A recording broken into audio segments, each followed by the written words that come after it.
Assalamualaikum warahmatullahi wabarakatuh. Halo semuanya, perkenalkan nama saya Haura Azimah Melzatia, nomor absen 16 dari kelas 12 MIPA B. Pada kesempatan kali ini, saya akan mempraktikkan praktikum laju reaksi. Tujuan praktikum kali ini adalah untuk mengetahui faktor-faktor yang mempengaruhi laju reaksi.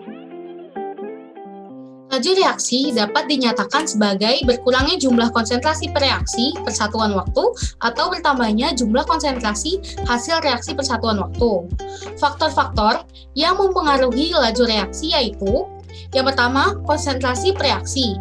Yang kedua, luas permukaan sentuh. Yang ketiga, suhu dan juga katalisator. Yang pertama, konsentrasi per reaksi.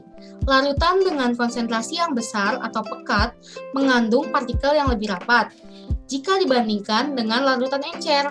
Semakin tinggi konsentrasi, berarti semakin banyak molekul-molekul dalam setiap satuan luas ruangan. Akibatnya, tumbukan antar molekul makin sering terjadi dan reaksi berlangsung semakin cepat. Yang kedua adalah luas permukaan sentuh. Suatu zat akan bereaksi apabila bercampur dan bertumbukan. Pada pencampuran reaktan yang terdiri dari dua fasa atau memiliki luas permukaan bidang sentuh yang lebih besar daripada padatan berbentuk lempeng atau butiran.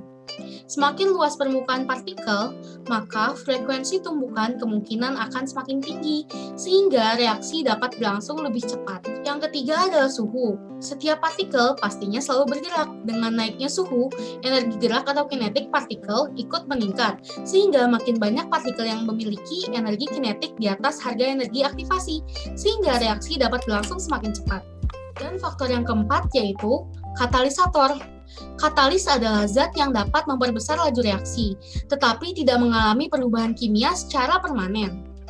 Sehingga pada akhir reaksi zat tersebut dapat diperoleh kembali. Katalis dapat mempercepat laju reaksi karena dapat menimbulkan energi aktivasi. Energi aktivasi adalah energi minimum yang harus dilampaui agar reaksi dapat berlangsung. Nah, itu tadi faktor-faktor yang mempengaruhi laju reaksi. Pada kesempatan kali ini, saya akan melakukan percobaan sederhana. Dikarenakan pandemi COVID-19 ini, kita disarankan untuk tetap di rumah aja. Jadi, pastinya alat dan bahan yang akan kita gunakan umum ditemukan di rumah. Yuk, langsung aja kita mulai. Bahan-bahan yang dibutuhkan adalah betadin, vitamin C, dan juga air mineral. Sedangkan untuk alat-alat yang dibutuhkan adalah timer, pinset, kap plastik, dan juga cobek. Percobaan pertama, luas berpengaruh terhadap konsentrasi permukaan. Siapkanlah 2 buah gelas plastik, lalu tuangkan air dengan sama rata. Masukkan 10 tetes betadin ke dalam 2 gelas tersebut. Aduk kedua gelas tersebut hingga rata. Masukkan 1 keping vitamin C ke dalam gelas pertama.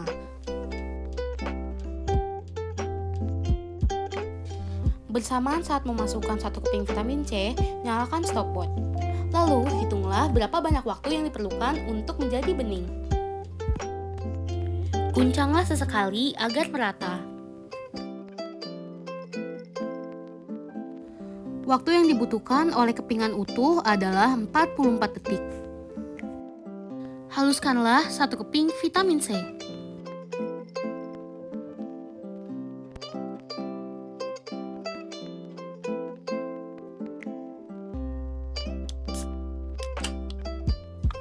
Selanjutnya, pada gelas kedua, masukkan 1 keping vitamin C yang sudah dihaluskan. Lalu mulailah alat penghitung waktu. Tunggu hingga larutan menjadi bening. Jangan lupa guncangkan sesekali agar rata. Waktu yang diperlukan gelas kedua adalah 23 detik. Percobaan pertama menunjukkan yang paling cepat bereaksi atau larut adalah gelas yang kedua, yang berisi vitamin C yang telah dihaluskan. Dilanjutkan dengan gelas pertama berisi vitamin C yang utuh. Move on to percobaan kedua, yaitu pengaruh konsentrasi terhadap laju reaksi. Ulangi langkah awal, yaitu isi kedua gelas dengan air yang sama, lalu tuangkan 10 tetes betadin. Kemudian aduklah hingga rata. Pada percobaan kedua, isilah gelas pertama dengan 1 keping vitamin C yang sudah dihaluskan. Guncang sesekali gelas. Waktu yang dibutuhkan gelas pertama adalah kurang lebih 34 detik. Dan untuk gelas kedua, isilah dengan 2 keping vitamin C yang sudah dihaluskan. Waktu yang dibutuhkan gelas kedua adalah 29 detik. Percobaan kedua menunjukkan yang paling cepat bereaksi adalah pada gelas yang kedua, yaitu gelas tingkat konsentrasinya tinggi. Dilanjutkan dengan gelas pertama, yaitu gelas yang tingkat konsentrasinya setengah dari yang kedua. Percobaan ketiga adalah pengaruh suhu terhadap laju reaksi. Isilah gelas pertama dengan air mineral, sedangkan gelas kedua menggunakan air hangat yang suhunya sekitar 60 derajat Celcius. Masukkan 10 tetes betadine ke masing-masing gelas. Lalu, aduklah hingga rata. Kemudian, masukkanlah 1 keping vitamin C ke masing-masing gelas. Namun, terlebih dahulu haluskan vitamin C tersebut.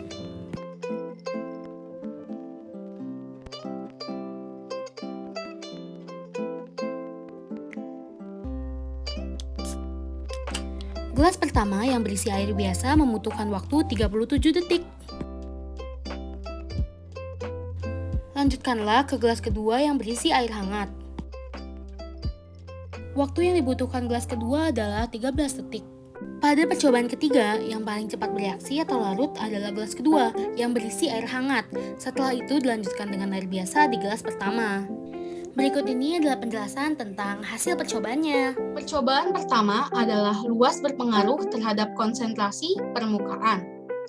Reaksi kimia dapat terjadi antara reaksi satu fasa maupun beda fasa. Pada reaksi yang berlangsung lebih dari satu fasa, tumbukan antar partikel atau reaksi terjadi pada permukaan bidang sentuh. Jika luas permukaan ini diperbanyak, dengan jalan memperkecil ukuran partikel, maka laju reaksi menjadi lebih cepat. Cobaan kedua adalah pengaruh konsentrasi terhadap laju.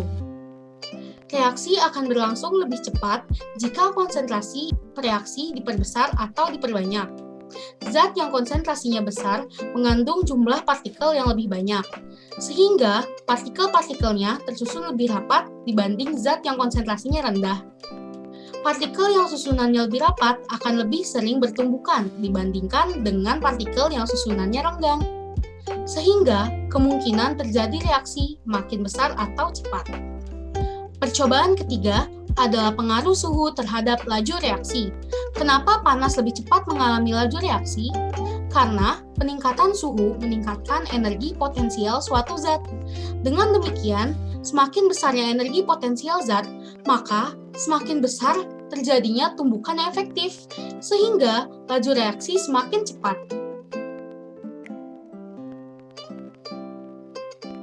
Berdasarkan praktikum yang telah saya lakukan, dapat disimpulkan bahwa konsentrasi, luas permukaan sentuhan, dan suhu mempengaruhi besar laju reaksi. Pertama, makin luas permukaan bidang sentuh, makin cepat laju reaksinya. Kedua, makin besar konsentrasi, laju reaksi makin cepat. Dan ketiga, makin tinggi suhu reaksi, makin cepat laju reaksinya. Sekian praktik laju reaksi oleh saya. Semoga apa saja yang saya sampaikan dapat bermanfaat bagi kita semua. Mohon maaf sebesar-besarnya apabila ada kesalahan. Terima kasih sudah menyaksikan. Billahi taufiq wal hidayah. Wassalamualaikum warahmatullahi wabarakatuh. Sampai berjumpa lagi.